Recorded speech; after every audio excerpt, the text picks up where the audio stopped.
Ya. Ya Bang. Bang, Jadi hari ini tadi, gimana Bang? Proses pelaporan sendiri Bang? Oh, masih berjalan. Jadi besok siang sudah ada surat tanda lapornya ya. STPL-nya besok siang insyaallah ada 2 pelaporannya ya. Ada 2 Apa aja tuh Bang? Ya. Besok kita sampaikan. Poin pentingnya mungkin seperti apa Bang dari laporan ini Bang? Ya, poin pentingnya ya tetap namanya lapor balik dan ada pelaporan baru lagi. Jadi ini akan kita gulirkan seperti yang kita sampaikan. Kalau untuk pasalnya kami akan sampaikan nanti besok ya. Karena saya harus memberitahu klien saya karena saya penasihat hukum. Jadi harus tunduk dan taat pada hukum acara. Artinya saya harus memenuhi ada persetujuan klien saya baru saya sampaikan. Bang, melihat kemarin juga Dokter Lita Gading sempat geram juga ya karena menjalani pemeriksaan yang bisa dibilang tuh cukup lama dan juga dengan hal yang bisa dibilang tuh kurang relevan gitu menurut beliau. Itu gimana tuh Bang? Hingga akhirnya sekarang merujuk dengan laporan balik. Ya tanya beliau lah. Jangan tanya saya, mana saya tahu, saya nggak dikasih tahu. Tapi kalau untuk laporan sendiri sudah diterima semua Bang? Insya Allah. Jadi melengkapi alat bukti semuanya untuk karena saya yuridisnya juga sudah diterima karena ini 2 laporan jadi saya lengkapi besok. Karena ini saya datangnya terlalu sore menjelang malam karena tadi ada sedikit ujian ya.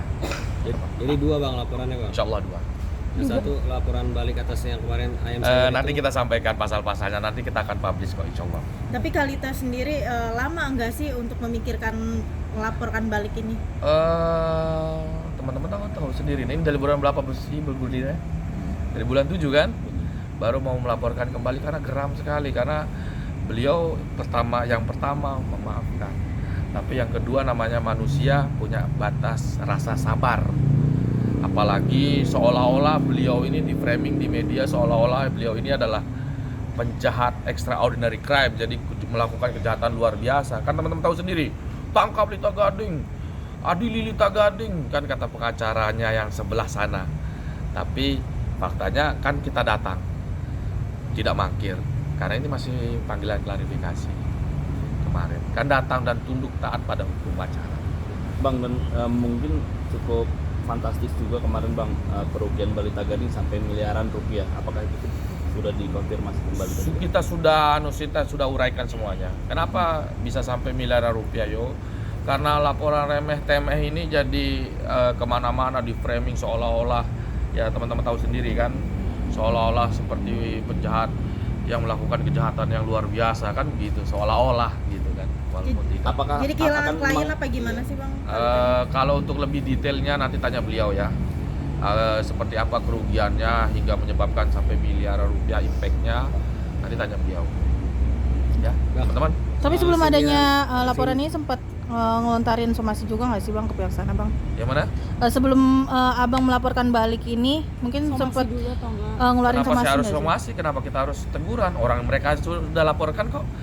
Jadi kan pertarungan hukum, pertarungan sudah masuk di dalam lapor. Ini yang sebenarnya kita nggak mau juga. Sebenarnya ini kan hal yang tidak terlalu berat ya. Masih banyak hal yang lebih harus dipikirkan. Contoh beliau sebagai Dewan Perwakilan Rakyat, perhatikanlah konstituennya, perhatikanlah berbenahlah kinerjanya. Kan kita tahu sendiri kemarin DPR RI di demo dengan karena carut marutnya, ya kita berbenah saja lah sama-sama sebenarnya. Jadi tidak perlu kita somasi, kita tidak akan somasi. Berarti cukup menyayangkan kan ya Bang? Sangat menyayangkan sekali. Yang namanya Dewan Perwakilan Rakyat Republik Indonesia harusnya fokus ngurusin rakyat, bukan malah laporin rakyat. Bang, laporannya mengarah ke pencemaran nama baik kah? Atau? Besok kita akan sampaikan ya teman-teman. Nanti kita akan sampaikan sudah terbit suratnya, surat tanda lapornya sudah lengkap, nanti kami publish. Ya teman-teman. Bang, soal sindiran klien Abang nih yang soal ADP masih punya utang. Masih punya utang apa ya? Ya, punya utang yang resepsi pernikahan Al dan Alisa tuh. Oh, saya nggak tahu itu. Saya nggak tahu, nggak paham. Nanti tanyakan ke beliau sendiri ya. Karena saya hanya kuasa hukum yang diberikan kuasa untuk menangani perkaranya. Di luar hal perkara saya nggak tahu, saya nggak pernah bertanya. Gitu ya. Sip. Thank you Bang. Terima kasih. Bang. Ya. Besok Bukan atas pencemaran nama baik, jadi kan si Dani kan ngelaporin itu cuma terkait konten ayam sayur kan banyak, nggak ngatain dia atau gimana. jelas laporan, jadi kayak pencemaran aja.